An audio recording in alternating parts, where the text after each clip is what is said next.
France, and Great Britain. We are very happy that we are having you here, and particularly even happier because of the most interesting lectures that we're going to be listening to today and tomorrow. I would like to call to the Pontiff, the president of the Hellenic Institute of Byzantine and Post-Byzantine Studies here in Venice, Professor Vasileios Koukousas.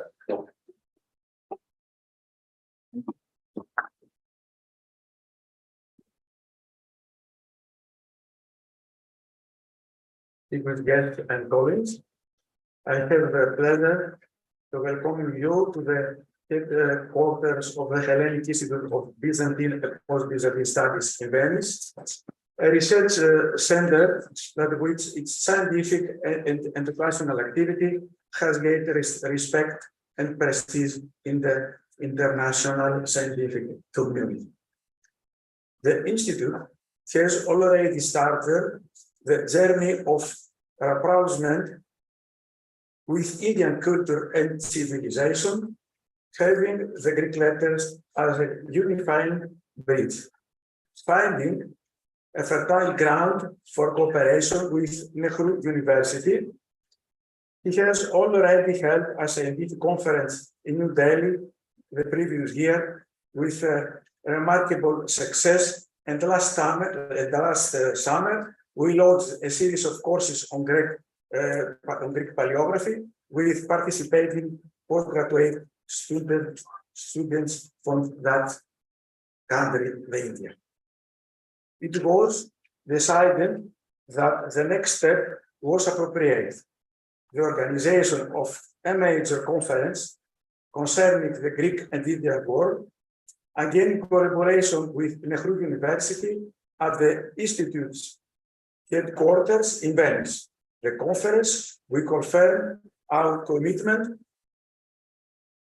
to the work path we opened in the previous period, aiming to wider synergize and excited of good practices.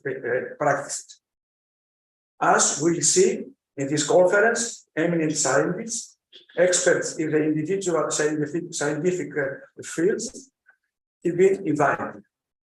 The topics of the conference cover a huge chronological range from the Hellenistic period to the modern world, from history and philosophy to archaeology, philosophy, theology, and history of ideas. This way, we are aiming to make an introduction to the vastity of the topics that, in fact, can be deepened in the next step of our collaboration. Also to demonstrate that the field of exchange of ideas, proposals, and interpretation is inexhaustible. So, without further delay, I inaugurate the opening session of the conference, The Greek World and the India, History, Culture, a Trend from Hellenistic period to modern times. I welcome the colleagues and wish them to productive days of exchange of views, but also a pleasant stay in the monumental complex of the historic Greek Orthodox community, the oldest in Western Europe. Thank you very much.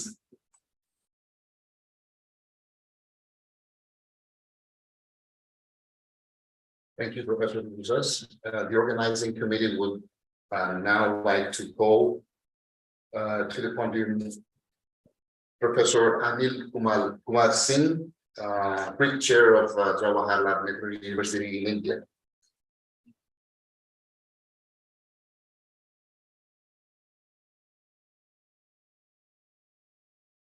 Good evening, ladies and gentlemen. We are honored to be here in the second part of the International Conference on History, Culture, and Trade from Hellenistic period to modern times. I see this as an opportunity to further strengthen the centuries-old relationship between India and Greece.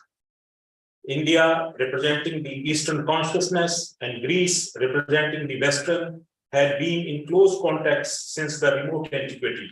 Their contribution and the striking similarities in the domain of science, philosophy, mythology, art, and literature are well known. In fact, there can be no true comprehension of either of them without understanding the other.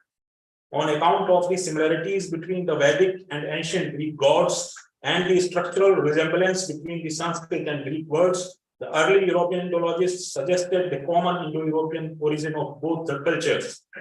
The flourishing trade contacts between India and Greece further provided the opportunities of interaction between the two. This led to the exchange not only of various products, but also of thoughts and ideas. A group of Indian philosophers is said to have visited Athens even in the 5th century BC. India has been described as land of riches, marvels, and philosophers by many ancient classical authors. According to the Greek traditions, a number of Greek philosophers like Pythagoras, Democritus, Plato, and Apollonius of Tyana were reported to have visited India in search of wisdom. The beginning of philosophical knowledge was traced to India by a Greek author, Lucian. With Alexander and following him the assimilation of Bactrian Greeks in Indian population, the two civilizations had become still closer to each other. The Indian population residing in the northwest frontier region was well acquainted with Greek language and literature. The author of the Periplus of the Arisian Sea, amidst first century text, had found the Indians settled with Greeks in an island situated on the coast of Africa. The growing context of these two civilizations had paved the way for the era of cosmopolitanism, in which the barriers between East and West were removed and the ideal of universalism was propagated. The process of give and take has continued down through the ages. In the recent past, the tradition of Greek philosophers visiting India was maintained by Demetrios Galanos, who lived at Banaras and produced a magnificent Greek-Sanskrit dictionary and translated many Sanskrit texts into Greek. In modern times, India and Greece both have played key roles in the 6-nation, 5-continent peace initiative. The first Indo-Greek Cultural Symposium was held at Delphi in June 1984, and a large number of academicians and intellectuals participated in that. These contacts have been further strengthened by the establishment of the Greek chair at Jawaharlal Nehru University in 1999-2000, which is imparting education in Greek language, literature, culture, and history of the civilization. In December last year, as Professor Koukousas already told, that the first part of this international conference took place, and before that,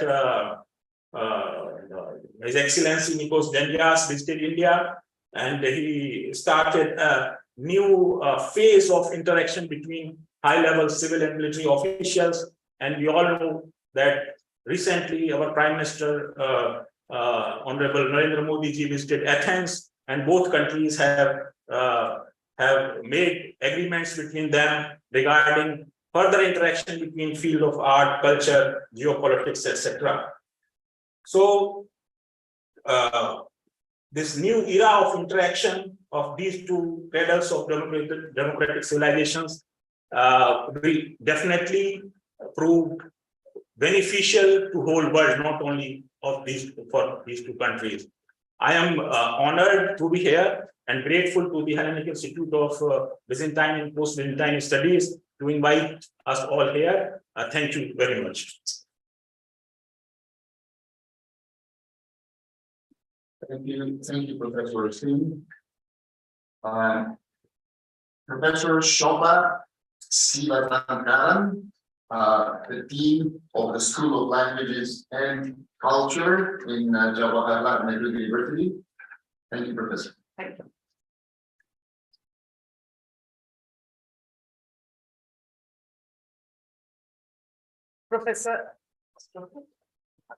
Professor Vasileios Koukousas, professor at the Aristotle University of Thessaloniki, Greece, and president of the Hellenistic Institute of Byzantine and Post-Byzantine Studies in Venice.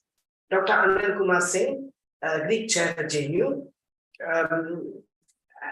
Ismini Panagopoulou, the first counselor in charge of cultural and political affairs Embassy of Greece in India. All the experts and speakers who are here to share their knowledge with us, and all other participants who come here to participate in this event. Very good evening to all of you, or namaste as we say in India. I thank the Hellenistic Institute of Byzantine and Post-Byzantine Studies in Venice for your reception and hospitality, and the Greek Embassy in India for all the support for this conference. I similarly express my sincere gratitude to Dr. Anil Kumar for the difficult task of coordination that he has been doing for the past several months and days. The inauguration of this seminar is a momentous occasion for JNU as well as the Hellenistic Institute, and is the culmination of several months of collaboration and coordination. On behalf of the School of Language, Literature and Culture Studies, JNU, and as Dean of the school, I consider it a privilege to talk a little about the institution I represent. JNU is ranked as the best university in India after IISc, according to NIRF rankings. I would like to quote my Vice Chancellor, Professor Shanteshri Dovekuri, who says that the Jawaharlal University is the most liberating space in the country because here equality and integrity are practiced with inclusion and innovation. In the university, we have 14 schools and 9 special centers. The school I represent is called the School of Language, Literature and Culture Studies.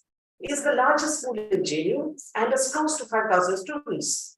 Within the school, there are 14 centers, and the school teaches 28 languages that includes many foreign languages and some Indian languages. Various programs are offered by these centers, starting from the BA program, which is a bachelor's program. Then we have the master's and PhD programs in various languages. In some languages, certificate and diploma courses and optional courses are also taught.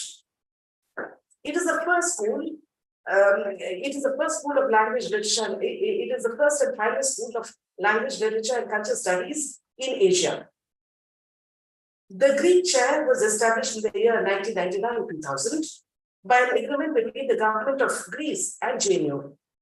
An endowment grant of $100,000 was given to set up a corpus fund. Presently, Dr. Anil Kumar Singh and Dr. Chrysoulakis are the faculty members. Around 30 to 40 students at the undergraduate level enroll themselves in the Greek studies courses every semester. Courses on language as well as culture and history are offered over the last 7 years. And we have been striving to increase interest in Greek studies, Byzantine and Post-Byzantine studies in our university. In this connection, I am excited to share with you the news that just this morning, the Academic Council of our university has approved our proposal to offer a PhD program in Greek studies.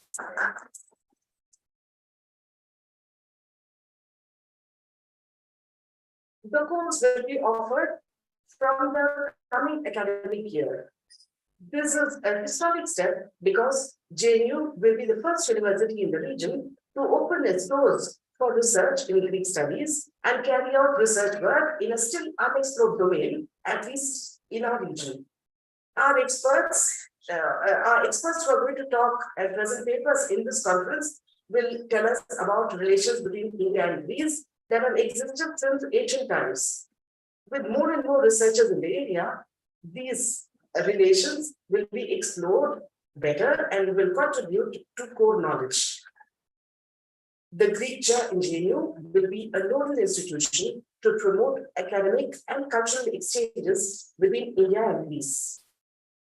I'm sure you're all looking forward to the conference presentations and discussions, and share your excitement and hope to go back richer in knowledge. I'm sure the speakers will have a wonderful interaction with the participants and that the discussion will be engaging and fruitful. I wish you all the best. Thank you.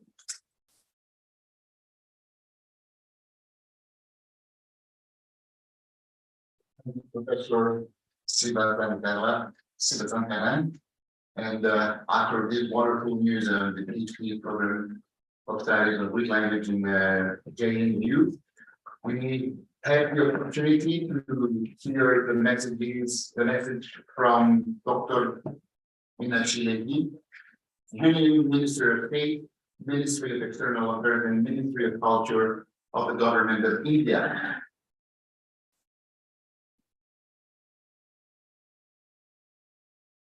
Have you? Which participants and guests? Namaskar and a very good morning to all of you.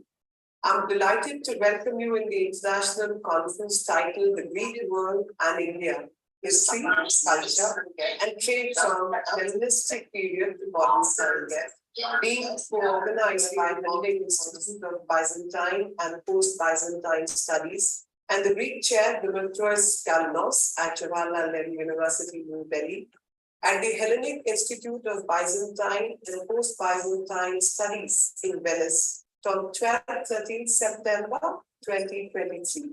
I fondly recall inaugurating the first edition of this international conference organized at Jawaharlal University Convention Center in New Delhi from 12 to 16 December 2022. I'm happy that we had a very productive official visit of our Prime Minister to Athens last month. Our 2.5 million year old civilizational relationship has now assumed the purpose of a strategic partnership. This will enable our two sides to deepen bilateral cooperation in area of trade, investments, security, defense, energy, migration, maritime, shipping, infrastructure, tourism, connectivity, and agriculture. Our cultural ties are strong and civilizational. There was flourishing trade network between Greece and India as early as 3rd century BC. Aristotle, Socrates, Alexander, and today names like Ioannis are household names in India. The Unani medicine system, which India adopted and has been promoting internationally, has famous linkages to Greek Hippocrates. It's a different matter that Ayurveda went to this side and came back to us in the form of Unani medicine. So we share the relationship of both Unani and Ayurveda. Our relations with Greece were based on trade, exchange of ideas and cultural practices, and respect for each other's civilization. With such a rich history of engagement, one should be optimistic of the future of India-Greece relations. We are glad to see encouraging signs of expansion in bilateral trade. During the financial year 2022 and 23, the two-way trade reached about $1.94 billion. I would like to thank the Hellenic Institute of Byzantine and Post-Byzantine Studies and the Greek chair, Vasileios at Jawaharlal University, New Delhi, for organizing this conference. This conference provides a valuable platform for scholars, students, and intellectuals from both countries to explore the richness of our shared past and chart a path toward an even more promising future. I extend my best wishes to all of you. Thank you very much. Jai Hind.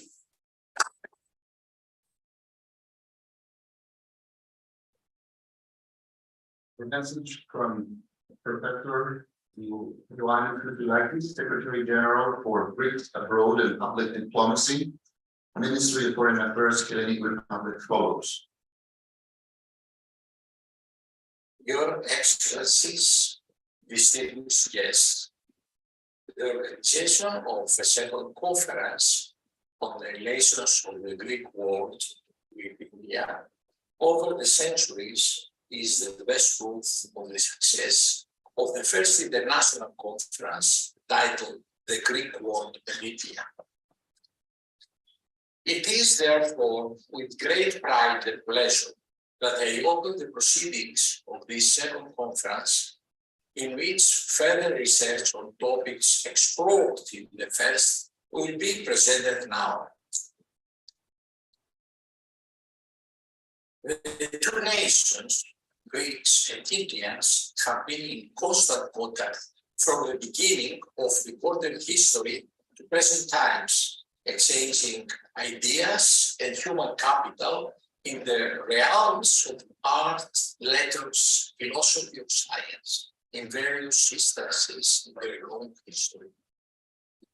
The first conference highlighted the deep roots of these exchanges, starting with Alexander the Great and moving into the period of the Mauryan Empire of India.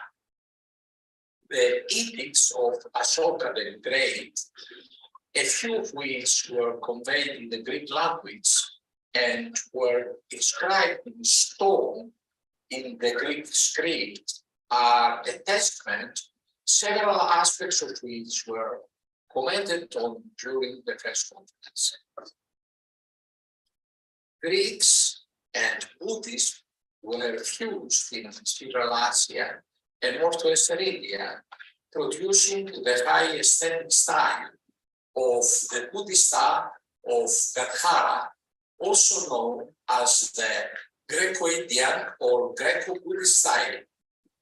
Unknown samples of this style and facets of this history were presented in the conference in Jawaharlal Nehru University, but I'm certain that more will come to light here during this conference. The fertile contacts continued during the Seleucid and Ptolemies through official embassies or even permanent delegations residing in India, and despite the subsequent raids that Bactrian Greeks conducted into India, new fusions were brought about and hybrid identities and styles were created. Notwithstanding the collapse of Greek political authority in Central Asia and Northwestern India, the early Christian period coincided with the advent in the region of new Indo-European nomads from the steppe zone and the formation of the Koukousas Empire in northwestern India. During that period, there was an increasing contact via the sea route that connected the eastern Roman provinces in the Mediterranean with the Indian Ocean in India. The first conference highlighted aspects of these contacts with a lot remaining to be taught. India remained in the medieval Greek horizon in the early times of the Middle Ages, and even as Byzantium was residing, India conducted to exercise influence on the Greek mind. Aspects of this influence in the dawn of the modern era of expanding global networks into Mughal India were highlighted in the first conference, and more is expected to be revealed during this second conference. I sincerely appreciate your interest. Thank you very much for your attention.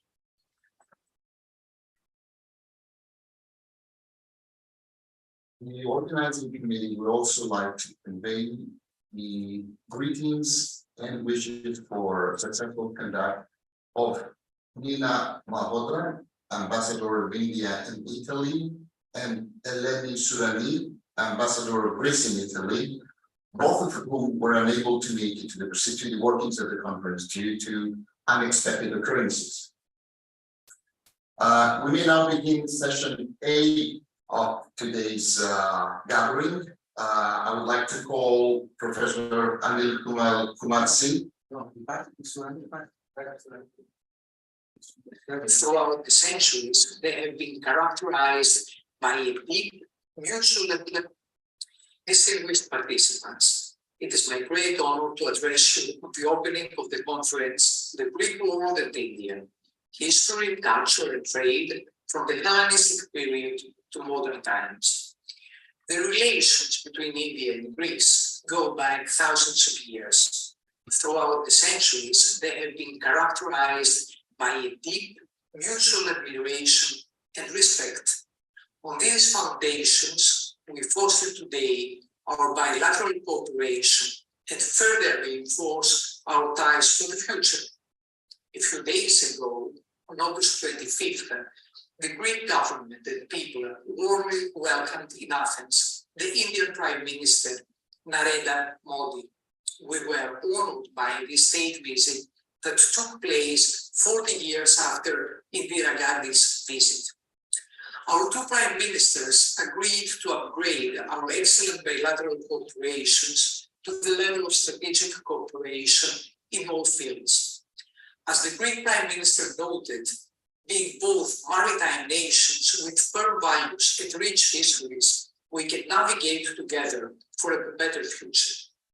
Our common democratic values and our full commitment to international law are our compass for promoting a peaceful and prosperous future. I'm sure that we will all agree that the field of culture has a huge potential in the framework of this strategic cooperation.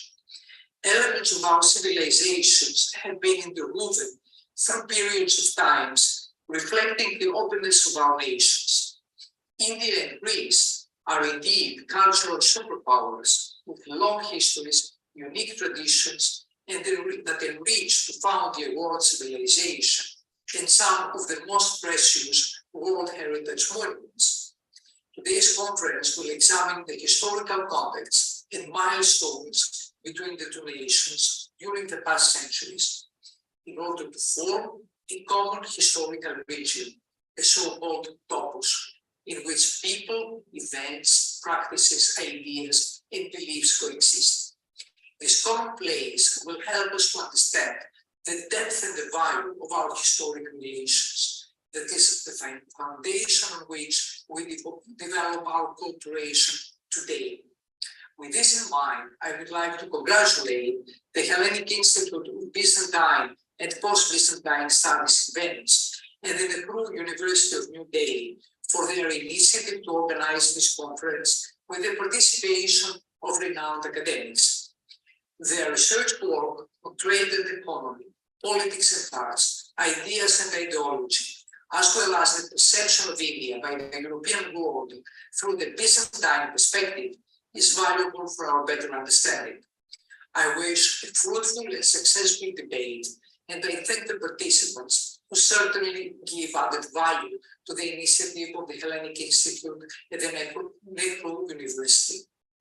Before concluding, I would like to express our appreciation to the scientific world of India and all those who, for years, have sought Greek education and spread the Greek spirit to the interior of the friendly Indian nation. These scientists have already brought to the surface in many fields, in philosophy, but also in mathematics, in literature, language, and paleography, similarities and compatibilities that overcome distance as well as geographical or linguistic barriers. Thank you for your invaluable contribution. With these thoughts, I wish you a very successful conference. Thank you very much. And with Ambassador Sourani's message, the first part of this today's session is concluded. I would like now to call Professor Anil Kumar Singh, who will chair the only session that we're holding today, and Dr. Ioannis from the University of Oxford, England, with the key talk, the title of the key speech being a Greek city in White India, Greek and Indian perceptions of peripheral regions.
everyone.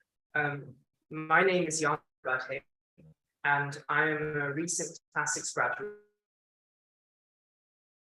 I'm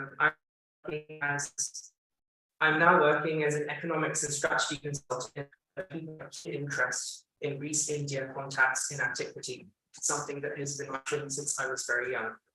The purpose of this announcement is to contribute to a more robust and the center in this period.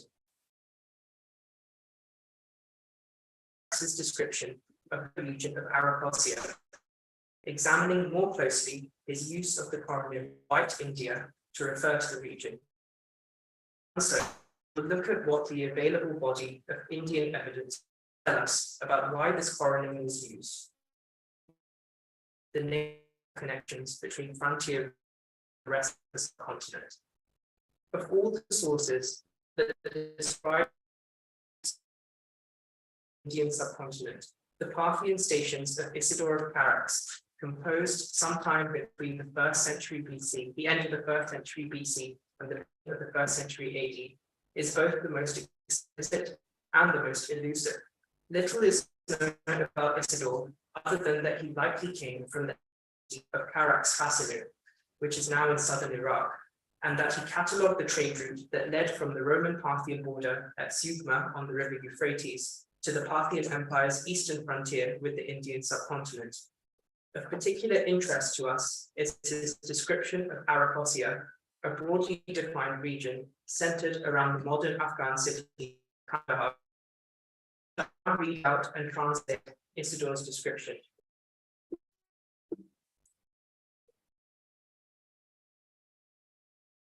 And Skoinoi hex Kaitakonta, Indican Leuken Kalusin, Karparsanapolis,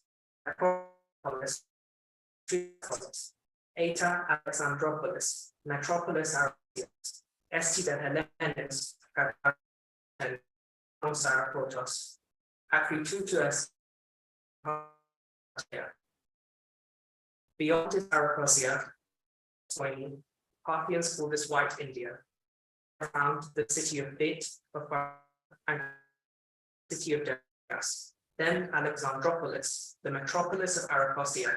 It is Greek and the river Arachotis flows by it. The rule of the Parthians extends up to here. Isidore's admission of the presence of Dream